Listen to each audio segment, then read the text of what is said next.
What's up, Secretly? Good evening. Tjenare, how are you? Good evening. I'm doing good. How are you, man? We're pretty good. I mean, you guys just seem to click heads and things work out. So I guess the strategy is still very, very sound. Now, one thing I want to focus on is the clash that Sisu were bringing. Now, in the first round on your attacking side, coming in from bedroom into aviator game room, you're able to deal with her very well with a combination of the Zofia and the Buck Grenade. But later on in the following 3 rounds, a bit difficult to deal with. What was really the biggest concern of yours when trying to shut down Shate and his plays? Yeah, so it obviously worked very well the first round, and then second time around we decided to push from study instead.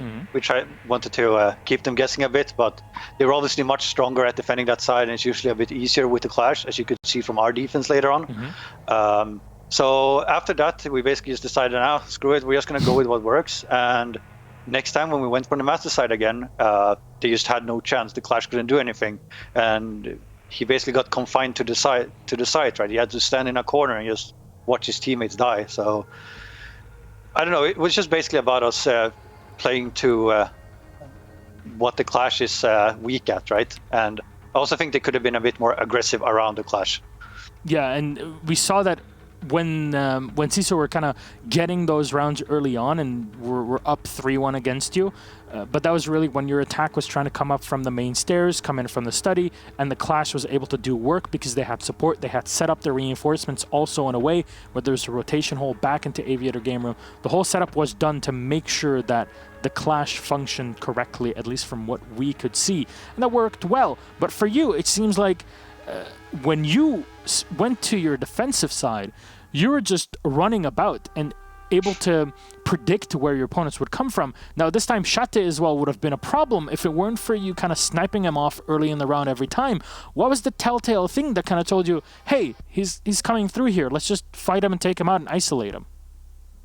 To be honest, I think it just kind of happened naturally, right? We just had good movement around the map on defense.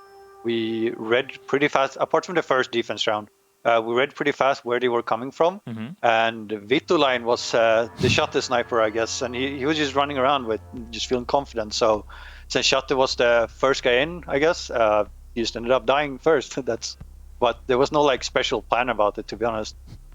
Just Vito being Vito. Just Vito being Vito. I guess that's I think something that we can learn from Chaos overall in the performance. It's just when you guys don't have as much stress, I guess, on your back, you kind of just play comfortably, and it was very visible here. Vito was playing pretty well, and he was very vital to display. Though, at the end of this game here, you guys are saved from relegations for now. Penta have 2 tough games coming up versus Vitality and next Playday on Monday night against G2. So complicated for them. You guys are trying to save yourselves from relegations.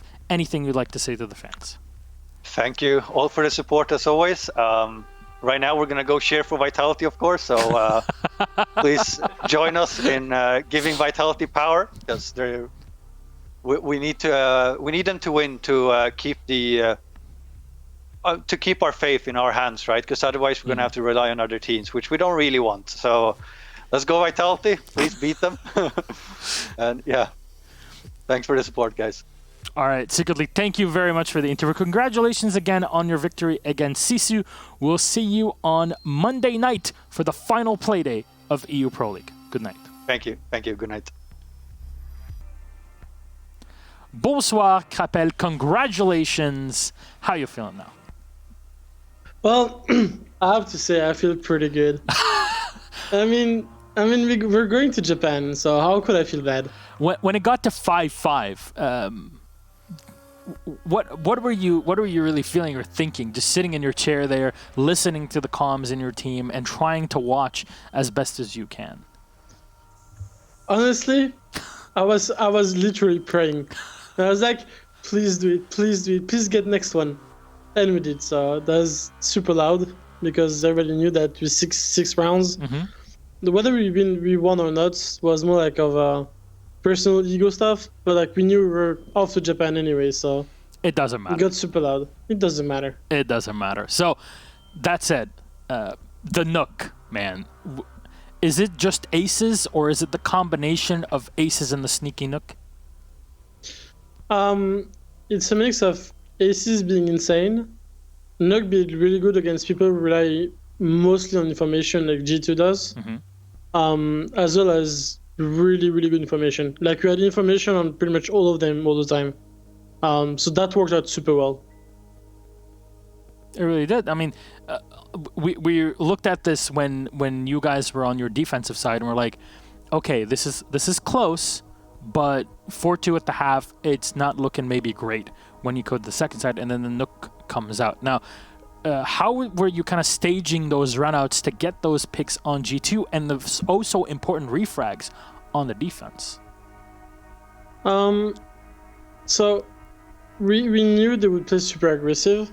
So the plan was just like, take your gunfights as much as possible. Take all gunfights together. Like, try to be at least 2 people together when you take every single gunfight, so that if the first person die, we can always get a refrag. It's something we're working on for a long time. It's something that's still very inconsistent. Sometimes we do it really well, like we did today. Sometimes we suck at it, like in the warm-up stream, for example. So it's something we really hard work on, and today paid off because everybody was on point on it. But it's really something super important when you get to such a high level. Yeah, definitely taking a page out of Empire's strat book in that. But really, it should be a strategy that everybody employs. And if we talk about it every single time how important it is to get the refrags, that matchup between you and G2 just says everything when it comes to this. So thank you again for validating our points. It's always something we're looking forward to. But, Crapelle, with this said, 29 points is, at least for now, how you end the season. There's still one more play day, but it doesn't matter for you. You've qualified for Japan. We're not sure if first or second place. That's to decide later on today and next play day on Monday. Anything you'd like to say to the Giants fans? And maybe, what are you really looking forward to the most? Your performance in Japan and Japan in general? Well, I mean, everybody dreams to go to Japan, right? You're telling me, man. I'm waiting for my visa still. Oh, I hope I see you there. So I really want to thank everybody that supported us, whether directly or from far away. It really means the world to us. At the beginning of the season, going to Japan was definitely our main objective, and we showed that we were a really good team throughout the season, and we managed to even not choke too many lands in the middle of that. So that went pretty well, and I'm really super happy. Like I don't really even have the words to say anything. If anything, you're gonna have 2 lands to see. Maybe you choke one, maybe the other, maybe none of them. That's Invitational 2019 or 2020, excuse me, Invitational 2020, where you're qualified to, as well. So hey, big plays in the future, and definitely proving the organization that picking up the team was the play. That said, Crapelle, thank you very much. Congratulations again on your tie today, I guess, but overall victory to go to Japan. We'll see you next time on Monday. Bonne nuit. Thank you very much. Bonsoir, BiBoo. Welcome again, and congratulations on your victory against Penta. Thanks. So overall, the game inconsequential, as unfortunately you guys needed a bit of a Hail Mary to make it to Japan. It doesn't happen at the end. Penta Sports are fighting for their spot in relegations, and today you're able to kind of sit them in their spot for yet another day. But I really want to talk about your attacking side on Villa. It was so well coordinated that it felt like Penta couldn't really do much to you.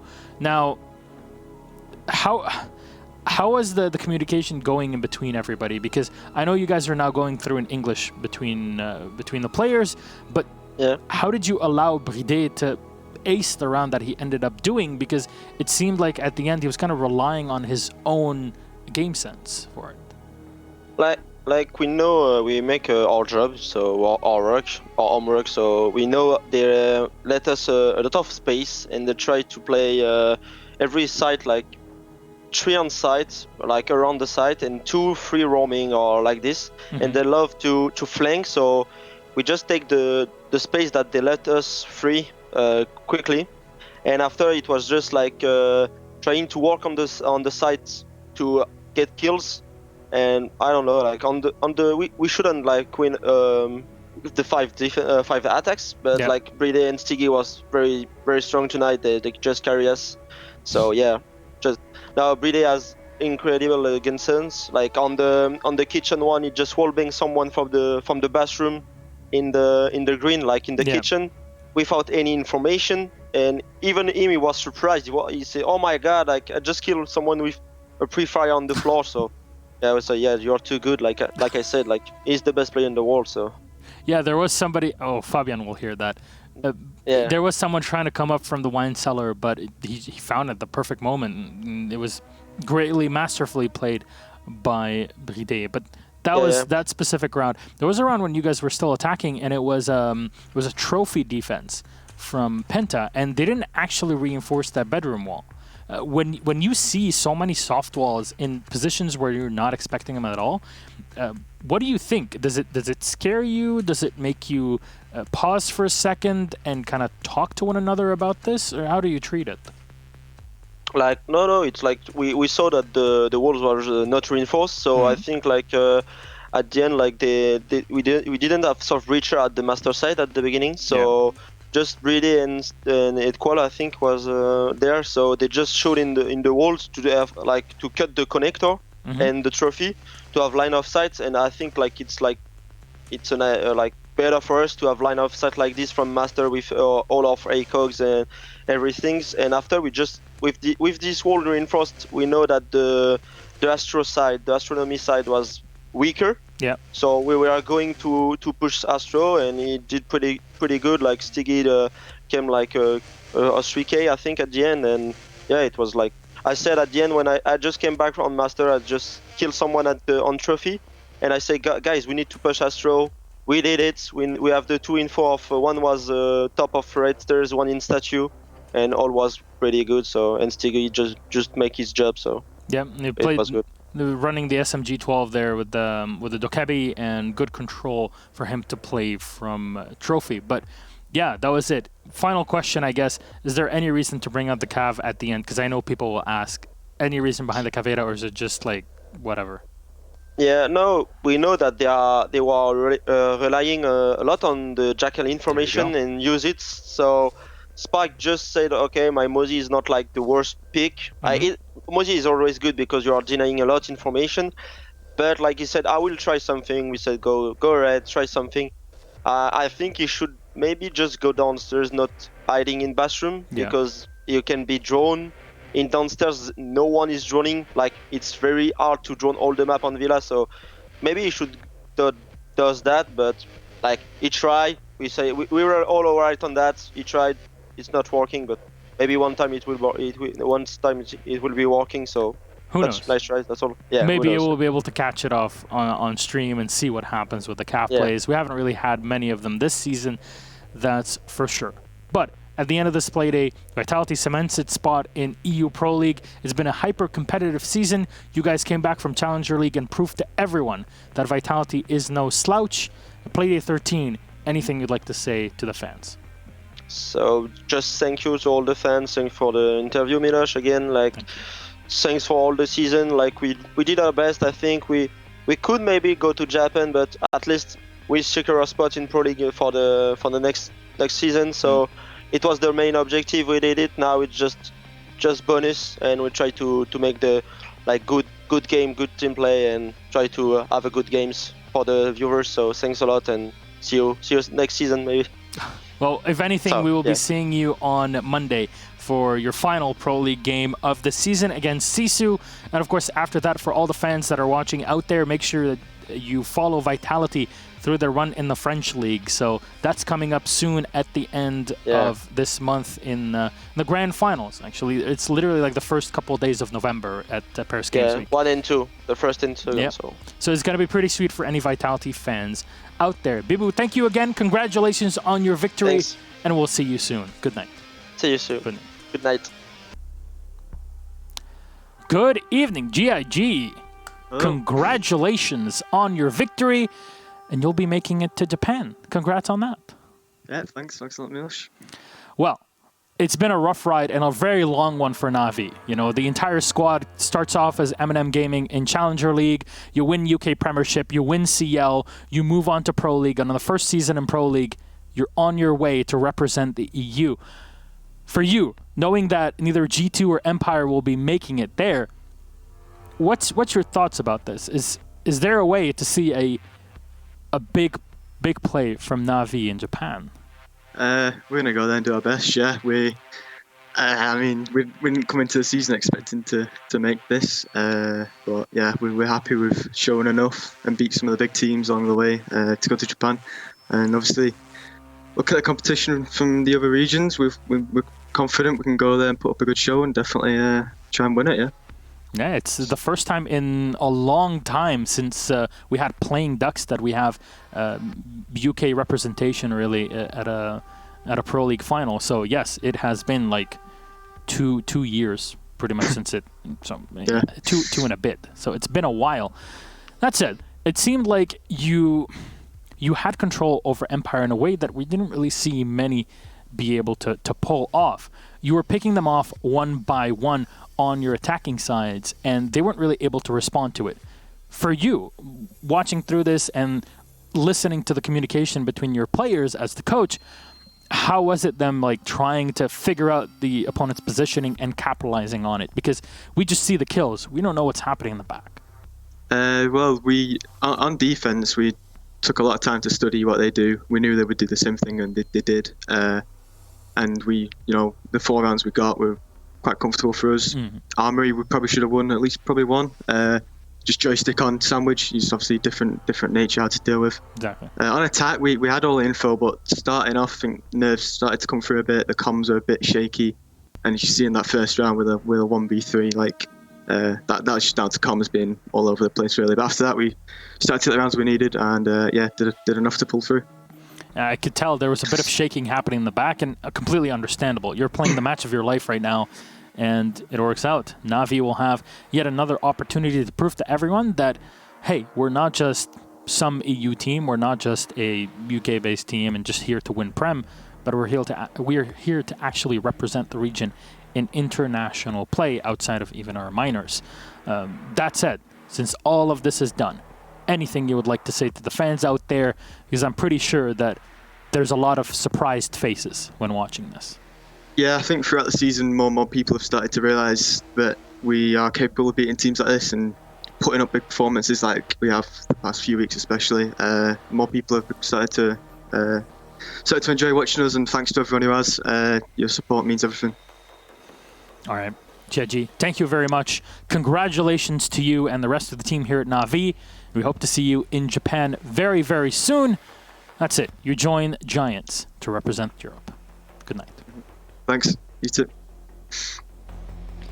All right, so it's done. We know who's going.